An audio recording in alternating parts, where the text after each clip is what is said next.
Full documentary, World War I. The hook. What if a single decision made in a moment of tension could lead to a war involving millions of people? What if a conflict between just two countries could slowly pull the entire world into chaos? At the beginning of the 20th century, the world seemed strong, confident, and full of progress. But beneath that surface, something was building, something dangerous. This is the story of how World War I began, not suddenly, but step by step, until there was no way to stop it. Part 1. A world full of tension. To understand the war, we need to go back in time, to a Europe that looked peaceful, but wasn't.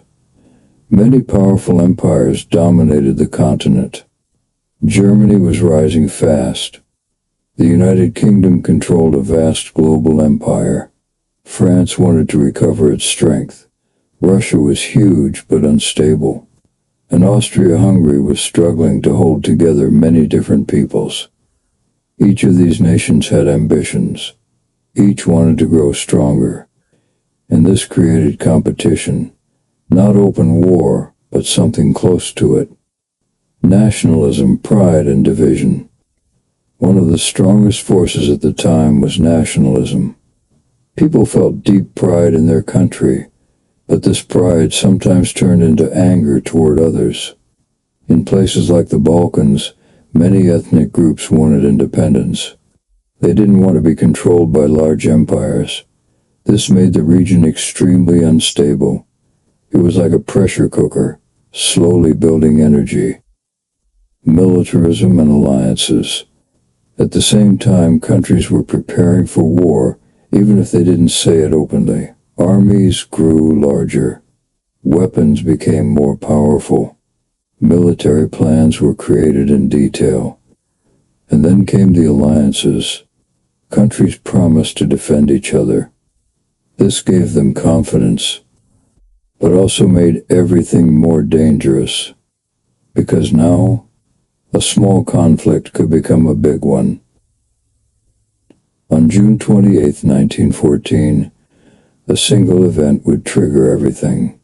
Archduke Franz Ferdinand, the heir to the Austro-Hungarian Empire, traveled to Sarajevo. The visit was meant to be symbolic, a show of power. But the region was full of tension. A young nationalist, Gavrilo Princip, saw an opportunity, and he took it. He assassinated the Archduke and his wife. In that moment, history changed. At first, it seemed like a regional crisis. Austria-Hungary blamed Serbia. They wanted to punish it. But Serbia had support from Russia. Germany supported Austria-Hungary. France supported Russia. And the United Kingdom was connected to France. One decision led to another. Ultimatums were sent. Armies were mobilized. War was declared. And in just weeks, Europe was at war. Many believed the war would be quick. Soldiers marched with confidence. Some thought they would be home by Christmas. But reality was very different. The war did not move fast. It became stuck. Soon, both sides began digging trenches. These were long defensive lines across the land. Between them was a deadly area known as no man's land. Life in the trenches was extremely difficult. Cold, wet, dirty, dangerous. Soldiers lived surrounded by fear. The horror of modern war. This war introduced new and terrifying weapons. Machine guns could stop entire groups of soldiers in seconds. Poison gas attacked the lungs and eyes. Artillery shells exploded with massive force. For the first time, technology made war even more destructive. And yet, despite all this power, neither side could win quickly.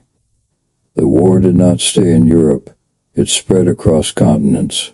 Colonies were pulled into the conflict. Battles were fought in Africa, the Middle East, and beyond, the Ottoman Empire joined the Central Powers. New battlefronts opened. This was no longer just a European war. It was truly global. By 1917, the war had gone on for years. Millions had died. Resources were running low. Then came a major turning point. The United States entered the war. Fresh troops, supplies, and energy arrived. Slowly, the balance began to change. By 1918, the Central Powers were weakening. Germany could no longer continue. One by one, allies surrendered. Finally, on November 11, 1918, the fighting stopped. The war was over, but the consequences were just beginning. The world had changed forever. Empires had fallen. Millions were dead.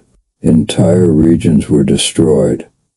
In 1919, the Treaty of Versailles was signed. Germany was blamed and punished. But instead of peace, it created resentment, and that resentment would grow. World War I did not begin with just one event. It was the result of fear, ambition, and decisions made under pressure. It reminds us that history is not just about the past. It is about understanding how small actions can lead to consequences far greater than anyone expects.